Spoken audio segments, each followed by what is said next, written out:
Hey, Miguel Literati and Anthony Scott Pyatt back here on the Cage Rage Wage Rage series, and we're looking at the Zone fights for Friday, March 15th. On March 15th, the Zone is in Philadelphia at the Liacouras Center. A full night of fights with a couple of world title fights at the top of the card. We've got odds for several of the fights, and our boxing odds expert, ASP here, is going to make some picks on some of the fights. Anthony, how you doing? Hey, I'm doing great tonight. Kind of cool new format, and happy to be talking with you in Costa Rica. It sounds pretty clear here so far. Good, yeah. I hopefully we'll have an improvement in the level of quality there that people will notice. But I also know that you're taking this opportunity to jump into a new format, your 10% challenge. Why don't you tell people about that? Yeah, so if they've been following along, we just got done with my first 100 picks. I was 98-2. But what really mattered out of that was we picked 10 underdogs and we had no losses. And those are the ones we're telling people to bet. So playing on that, we're looking at a new 10% challenge. So we're gonna have a theoretical bank of 10,000, and we want to try and do the 10% challenge. And our ultimate goal would be 100K. So we're going to bet $100 at a time, no big bets. We're going to grind it out, $100 bet per fight that we choose to bet, of course, dog watches and dog picks, and see how long we can last before we bust, or we turn 10,000 into 100,000. We'll keep a weekly tally for you guys. All right, that's going to be a lot of fun to keep track of and stuff. But let's get right into these fights on the Zone Friday, March 15th. The headline fight sees the super featherweight world title in Tevin Farmer's hand. That's the IBF version of it. Up for grabs between two fighters here. Farmer, minus 1,000 favorite. He's a champion. Jono Carroll out of Ireland, the undefeated challenger at 16-0-1. He's coming across the pond at plus 650. We don't have an over-under on this one yet, but I'm betting the over on this one because Carroll, 17 fights, 3 pro knockouts. Tevin Farmer, over 30 fights, 6 pro knockouts. These guys are stylists, not knockout artists. How do you see this one going? I absolutely agree with you. I'll mention, too, that Jono Carroll fought against Declan Garrity, and that really was really a great fight. And Carroll showed a lot of chin and that he could go into beast mode. I expect this to be a fight. I enjoy Tevin Farmer, but I'm not a huge fan of some of his defensive weaknesses and his wide swings, although very powerful.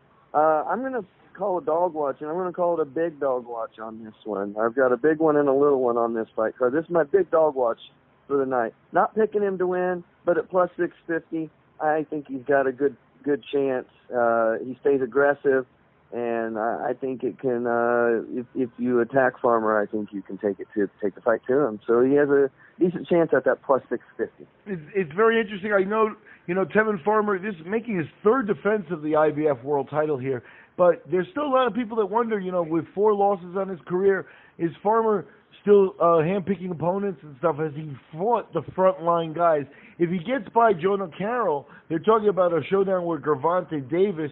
That would be huge for Farmer. There's been a lot of trash talk on the internet between the two for that, but he's got to get by Carroll first. Carroll comes from Ireland, and that to me automatically scores points because they come from the home of boxing or the home of kickboxing. Bare knuckle boxing and boxing. Those people love to fight, and Carroll very proud of that. Coming over to match up against, a stylist from Philadelphia, another city with a huge fighting pedigree. So I think this line, you may think Farmer's the favorite, and that's fine, but I think this line is too wide. This should be a closer fight, and they're going to both leave it to the judges. That's risky on both men's part. Moving on, we've got lightweight action, and this one is title unification action as Katie Taylor brings a couple of world titles. Taylor 12-0. She's facing Brazilian Rose Vellante. Vellante 14-0. Vellante bringing the WBO belt, I believe. Taylor's already got a couple. And Taylor, minus 3,000 favorite. Vellante at plus 1,500. I mean, the bottom line is Taylor, carried the Irish flag at the 2012 Olympics. So, she's known to most of Ireland in an iconic fashion. She's won a gold medal. She turned pro late, but she turned pro with her eye on the top of the boxing world for women. Actually, with the explosion going on around the world in that, she would like to be the face of women's boxing, and she's well on her way, 12-0. Here she's facing another undefeated fighter, and with odds that you almost really can't touch. How do you see this one? Well, Brazilian Volante, there's some negatives against her. This is her first fight in the U.S., although Brazil has got a tough fight game, too. She has also fought in one other place, I believe, Argentina. She won her world title in Argentina against not one of the frontline Argentinians, but they do have a rugged scene there. That would be her only fight of note. In my estimation, she really has to come and show us, because aside from that bout in Argentina, in Brazil, yeah, everybody has heart and stuff like that, but it's the boxing level there. So that's something that I want to look at. But are you taking a pick, or you got to pick Taylor on this one? No. Well, I do, but IBF WBA champ Katie Taylor against WBO champ. That's the three that we're looking at. Here's the thing. I called Carol a big dog watch. I'm calling this a little dog watch. I'm not suggesting it necessarily, but here's the thing. I've seen some film on Volante. The style matchup is something that Katie has had some trouble in about 3 fights out of her 12. She's looked very, very good. Even Wallstrom gave her a little bit of trouble. There was she's never looked bad, but she's had times when she hasn't looked good. And the things that have got her are straightforward punches, and that's what Volante does. And she's pretty vicious if she gets going and gets you hurt and whatnot. She probably won't win it, but it's a little dog watch. I mean, if you felt adventurous, I'm probably going to put at plus 1,500. That's a pretty good return on your $100. Katie's not been beat. I know that she's got to lose sometime, maybe at a plus 1,500. Little dog watch. I hesitate to tell people to do it, but if you're feeling a little crazy, go for it. The boxing always has that element of anything can happen. I think, though, there are levels to boxing, too, and Taylor is a couple of notches above Volante. So we'll see how that one goes. No problem with that. We got a little dog watch and a big dog watch. Now, the other fight we want to cover here comes in the lightweight division, and it's packed in for 10 rounds. A couple of Philadelphia veterans as Henry Lundy takes on Avery Sparrow. Lundy, a real veteran, battle-tested with over 30 fights. And Sparrow 9-1 overall. Sparrow coming in at minus 105. Lundy at minus 115. Ever so tight, practically a pick'em fight. It really is, and I thought Sparrow was a plus 105 when I wrote this, so I had him as a dog pick. I guess by technicality, he is the underdog, although they're both negative 105 and Lundy at negative 115. Lundy's a wide swinger, and I'm picking Sparrow to win the fight regardless because of the counter punching and the sort of straight punches, and there's a shell defense that maintains good vision. Sparrow can see through his defense, but he can shell up in the right ways and sort of negate a lot of that stuff. And so he's a counter puncher who also then becomes an attacker when he sort of smells blood. So I like the combination that he does. It's smart.